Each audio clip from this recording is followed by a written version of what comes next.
আপনি বুঝতেই পারেন নাই। তো এই 25 ইয়ার্স আমরা অনেক কিছুই করেছি, অনেক কিছুই করি নাই।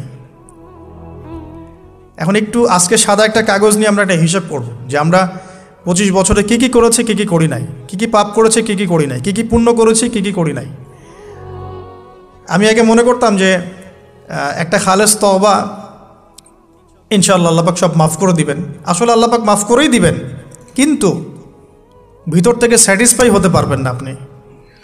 এখন যদি আপনি এখান থেকে আমার এই লেকচারটা শুনে আল্লাহর ওলি হয়ে যান এবং আপনি বড় মুহাদ্দিস, মুফতি, দিনের বড় দায়ী ইলাল্লাহ, বড় পলিটিশিয়ান, বড় ইঞ্জিনিয়ার, মানে যারা ওয়ার্ল্ডকে ইসলাম স্ট্যাবলিশমেন্টের দিকে নেতৃত্ব দিচ্ছেন, এমনও মানুষ যদি আপনি হয়ে যান, আপনি এই 25 বছরের ঋণটা শোধ করতে পারবেন না। এই 25 বছরের ঋণ আপনাকে প্রতিনিয়তই ভিতরে ধুকিয়ে মারবে আর কি, যেটা আমাদেরকেও মারে ভিতর থেকে। যে আমরা যদি আগে থেকে বিষয়গুলো বুঝতাম, যদি আরও আগে থেকে স্টাডি করতে পারতাম, আরও বেশি যদি আমি আলেম ওলামার সাথে মিশতে পারতাম, আরও যদি বেশি গভীরে যেতে পারতাম, তাহলে কতই না ভালো হতো। তো আমি আশা করি কথাগুলো আপনাদের কলিজায় পৌঁছাবে ইনশাআল্লাহ। এখন লাইফের এটা সবচেয়ে ভাইটাল পার্ট। এই সম্পর্কে আমি জাস্ট 2টা হাদিস বলে আস্তে আস্তে কনক্লুশনের দিকে যাচ্ছি।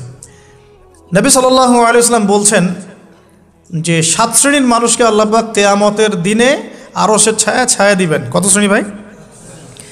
তার মধ্যে সেকেন্ড শ্রেণীটা হচ্ছে সেই যুবক নাশা ফি ইবাদাতিল্লাহি তাআলা, যে আল্লাহ পাকের ইবাদতে তার যৌবনকালটা কাটিয়ে দিয়েছে।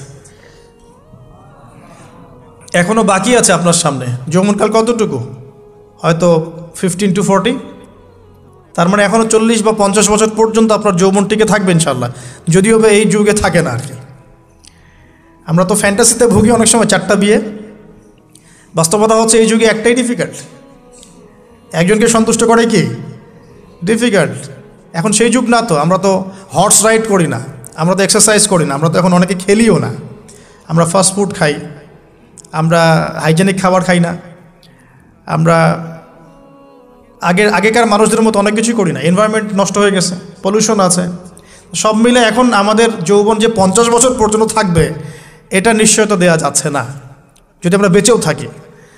আর কত যুবক যুবতী ভাই বোন যে যৌবনকালেই চলে যায় তার তো ঠিক নাই। প্রিয় দিনী ভাইয়েরা, আমরা আলোচনা করছিলাম যৌবন সম্পর্কে। এই বিষয়ে আমি 2টো হাদিস বলার নিয়াত করেছিলাম। তো প্রথমটা শুনিয়েছি মোটামুটি, সেটা হলো নবী সাল্লাল্লাহু আলাইহি ওয়াসাল্লাম বলেছেন যে কিয়ামতের মাঠে আল্লাহ রাব্বুল আলামিন যে 7 শ্রেণীর মানুষকে, আপনি বুঝতেই পারেন নাই। তো এই 25 ইয়ার্স আমরা অনেক কিছুই করেছি, অনেক কিছুই করি নাই। এখন একটু আজকে সাদা একটা কাগজ নিয়ে আমরা একটা হিসাব করব যে আমরা 25 বছরে কী কী করেছি, কী কী করি নাই, কী কী পাপ করেছি, কী কী করি নাই, কী কী পুণ্য করেছি, কী কী করি নাই। আমি আগে মনে করতাম যে একটা খালেস তওবা ইনশাআল্লাহ আল্লাহ পাক সব মাফ করে দিবেন। আসলে আল্লাহ পাক মাফ করেই দিবেন, কিন্তু ভিতর থেকে স্যাটিসফাই হতে পারবেন না আপনি। এখন যদি আপনি এখান থেকে আমার এই লেকচারটা শুনে আল্লাহর ওলি হয়ে যান এবং আপনি বড় মুহাদ্দিস, মুফতি, দিনের বড় দায়ী ইলাল্লাহ, বড় পলিটিশিয়ান, বড় ইঞ্জিনিয়ার, মানে যারা ওয়ার্ল্ডকে ইসলাম স্ট্যাবলিশমেন্টের দিকে নেতৃত্ব দিচ্ছেন, এমনও মানুষ যদি আপনি হয়ে যান, আপনি এই 25 বছরের ঋণটা শোধ করতে পারবেন না। এই 25 বছরের ঋণ আপনাকে প্রতিনিয়তই ভিতরে ধুকিয়ে মারবে আর কি, যেটা আমাদেরকেও মারে ভিতর থেকে। যে আমরা যদি আগে থেকে বিষয়গুলো বুঝতাম, যদি আরও আগে থেকে স্টাডি করতে পারতাম, আরও বেশি যদি আমি আলেম ওলামার সাথে মিশতে পারতাম, আরও যদি বেশি গভীরে যেতে পারতাম, তাহলে কতই না ভালো হতো। তো আমি আশা করি কথাগুলো আপনাদের কলিজায় পৌঁছাবে ইনশাআল্লাহ। এখন লাইফের এটা সবচেয়ে ভাইটাল পার্ট। এই সম্পর্কে আমি জাস্ট 2টা হাদিস বলে আস্তে আস্তে কনক্লুশনের দিকে যাচ্ছি।